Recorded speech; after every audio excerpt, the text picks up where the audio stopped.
Bienvenidos a Sufrido Macabro Podcast. Yo soy Dee. Yo soy Ali. Y hoy Ali les contará de un caso que sucedió en Phoenix, Arizona. When a person is murdered, we always hope that they didn't suffer or feel any pain. It is heartbreaking and disturbing to think what their last thoughts were when they saw that the person that was hurting them was someone they loved and trusted. Irene Luevano tragically fell in love with the wrong man, leading to her untimely and heartbreaking death. This is the murder of Irene Luevano. Advertencia: la información de este caso puede ser desencadenante para algunos. Tengan en cuenta que algunos de estos casos pueden involucrar menores de edad, abuso, violación o violencia. Escuchen con precaución. Warning: the information on this case can be triggering to some. Please be advised that some of these cases may involve children, abuse, rape, and violence. Listen with caution.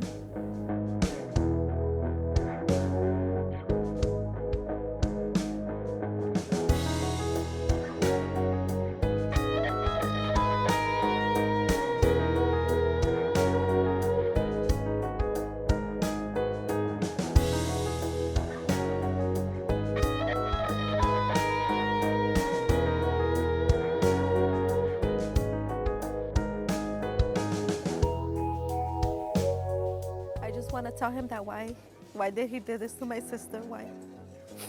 Why did he do this to her? Because he left the family suffering. He left my nephews, my nieces, all of us. I just want him to pay for what he did. I know that she's okay. She's okay. She's resting, and she's not cold. She's not hungry no more, because the Lord is gonna feed her up there. Irene, de 37 años, estaba saliendo con Jorge Quintero Lara, de 28 años. Llevaban un año juntos cuando se cometió el crimen. Irene y Jorge salieron la noche del 15 de enero del 2022. Fueron vistos por última vez en Silverado Canta Bar alrededor de las 2 de la madrugada del 16 de enero cerca de 27th Avenue y Camelback. Alrededor de las 4 de la mañana, la hija mayor recibe una llamada de Irene, pidiéndole que llamara a la policía, ya que Jorge la había apuñalado en el cuello. And she felt that she didn't have enough time, that she felt like she wasn't gonna make it. La llamada se corta y la familia intenta llamarle de regreso, pero ya no contesta. The family calls the authorities and the investigation begins. Another one of Irene's daughters actually spoke to Jorge that morning at 10 a.m. And when she asked about her mother, Jorge replied that she was okay, that he was taking her to the hospital, which was all a lie. Now we know that it was a lie. So Irene calls one of her daughters at 4 in the morning. And then at 10 that morning, the other daughter's like worried. She's like, we haven't heard from my mom in 6 hours. And she just told us that he stabbed her. Let's call him. And he was like, she's fine. Don't worry. I'll keep you updated type of thing. Jorge was detained with a cash-only bond for $5,000.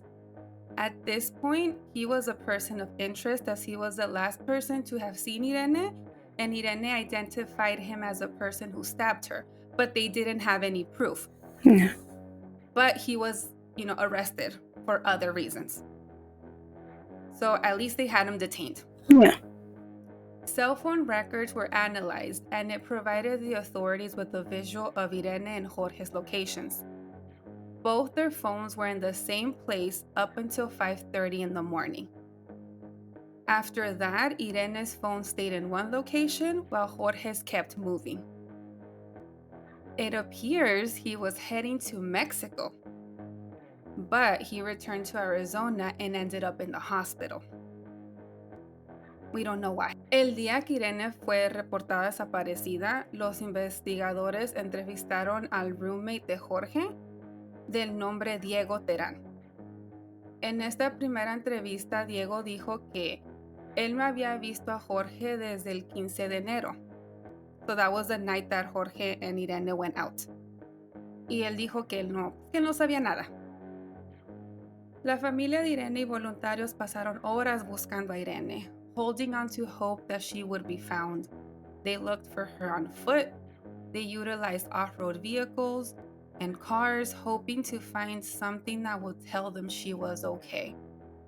It's so hard watching interviews and videos of them just walking in remote areas, screaming for their mom, gritándole, mamá, si estás aquí, grita. It's so...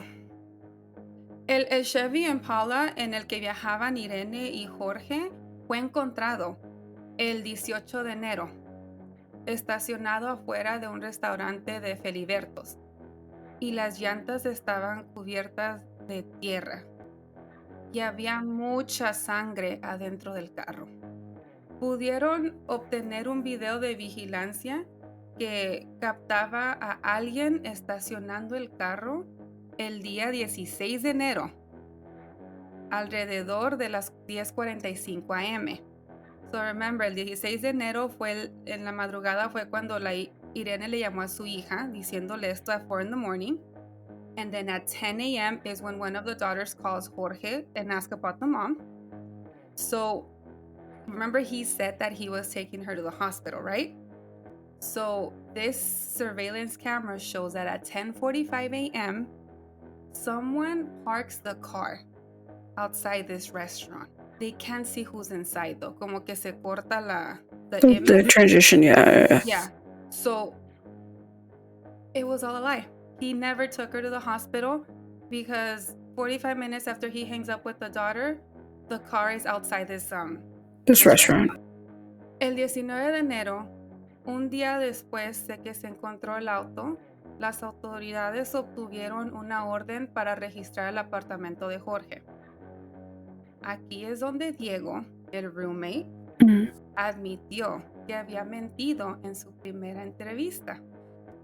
Él dijo que tuvo que mentir porque Jorge lo había amenazado con matar a su familia si él hablaba. Según Diego, Jorge y Irene no estaban solos en el carro la madrugada del 16 de enero. Él estaba en el coche con ellos. Diego miró a Jorge apuñalar a Irene varias veces y arrojar su cuerpo en una zona remota de La Paz County. Diego was taken into custody and he agreed to take them to where Irene's body was left. Irene's lifeless body was found on January 20th, 100 miles away from the last place she was seen. Con todo esto, Jorge admitió de haber apuñalado a Irene mientras conducía. Wow. Yeah. Irene pudo, and I'm imagining this is where she calls her daughter, porque Irene pudo salir del auto, pero Jorge la atrapó y la volvió a meter al carro. Siguieron manejando a otro lugar donde ocurrió otro altercado. Y aquí es donde Irene apuñaló a Jorge en el estómago. So remember how he went to the hospital and said that I was robbed and me apuñalaron por robarme? It wasn't true. Ella la apuñaló al tratar de defenderse. Yeah. Jorge le quita el cuchillo, le corta el cuello y la apuñala varias veces más. Luego la arrastra al desierto y abandona su cuerpo. Initially, Jorge was facing the following charges: first-degree murder, aggravated assault, kidnapping and abandoning a body, which can lead to life in prison or in some states, death penalty. Diego was facing one count of hindering prosecution. Late last year, prosecutors offered Jorge a plea deal, which consisted of pleading guilty for second-degree murder and kidnapping, which to me makes no fucking sense. Especialmente cuando Diego reportó que Jorge le había dicho que estaba planeando matar a Irene. Yeah. Le dieron hasta el 1 de diciembre del 2023 para aceptar o rechazar el plea deal. The family was absolutely, as you guys can imagine, they were devastated and pissed off that he was even offered that plea. They wanted to go to trial, but it was declined. With a plea like that, he would face up to 37 years in prison with a chance of parole in order to avoid trial. A reporter asked Maricopa County Attorney Rachel Mitchell the following after the plea was offered. Quote, "The family opposed a plea deal and lesser charges that would include less jail time. How can you tell them that what is being offered is justice for their loved one?" To which the attorney responded that this was an open case and that she couldn't comment on an open case. Wow. But that this was a very tragic case, that she understood the family, but that there are legal realities that they have to deal with first. Yeah. Hence the reason for offering the deal. On the hearing scheduled February 2024, so this year, Jorge fue condenado a 33 años de prisión. Se le dieron 25 años por el asesinato y 8 años por el secuestro. Una madre de 6 hijos fue asesinada de una manera tan horrible y espantosa, y el asesino tiene la posibilidad de salir de la cárcel a los 60 años. Like, in what world does that make sense? In the hearing, Judge Jeffrey Reuter stated the following, quote, "I just want you to know that I'm not equating 33 years to a life. You don't have to fight for Irene anymore. That job's done. You did a good job for her. I think she'd be proud of you." I don't know how I feel about that. Right? Yeah, I felt that I don't. It's mixed feelings. I was just like, that didn't sit well with me. All the holidays without her, all the birthdays that she's missing out on. I do not understand why this monster took her away from her family. I do think it's important to highlight the immense amount of pain Ms. Luevano must have felt in her last moments. The complete disregard the defendant had as she bled out and begged for her life, and the fact that he drove out of county and discarded her in the desert like she was nothing. I don't accept the 33 years. Irene's family pleading with the judge after Lara pled guilty. It's not fair because, he gets to wake up every morning and my mom doesn't. He does not deserve to be out when he's 56 years old. I would like for them to give him life in prison. I just want him to know that he hurt my family so much. This is a tragic case of Irene Luevano. Our hearts go out to her family and all those that were affected by her death. At least we have relief that they found her already.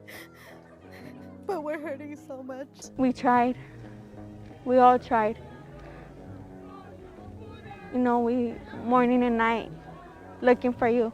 It's like somebody ripped your heart off your chest. And she tried her best to give her 6 kids a life. She was a mother and a father for us, and I can't believe he did that to her. Hi everyone, I just wanted to come on here and quickly apologize for the weird audio this week. Due to my mic completely failing, we will have only Ali talking about her case this week and no exact conversation. My mic decided to give up on me this week after failing last week. I truly thought I had fixed it, but for now we just have Ali's story this week and no conversation between us, sadly. But I just wanted to say thank you so much for all your support and all the things that you do. Currently I'm doing a concoction in order to keep my voice from recording this audio, so I do apologize if it sounds staticky or weird. I'm trying to work with what I have. But for now, thank you so much for tuning in, for listening. Keep those comments coming. We really appreciate them. You can leave a comment on our social media platforms. You can follow us on Instagram, TikTok, Threads, Twitter, or as it's known now as X.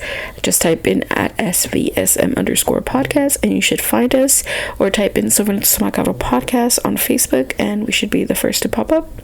You can also find us on YouTube. We have approximately, I think this will be the 11th video. So we're streaming the full video option of this episode on there. Just leave us comments, subscribe, all those fun things, and keep us in the loop. Also, if you want to listen to the rest of our 112 episodes, you can type in Podcast on Spotify, Apple Podcasts, Amazon Music, or wherever you stream podcasts. And you should find us there.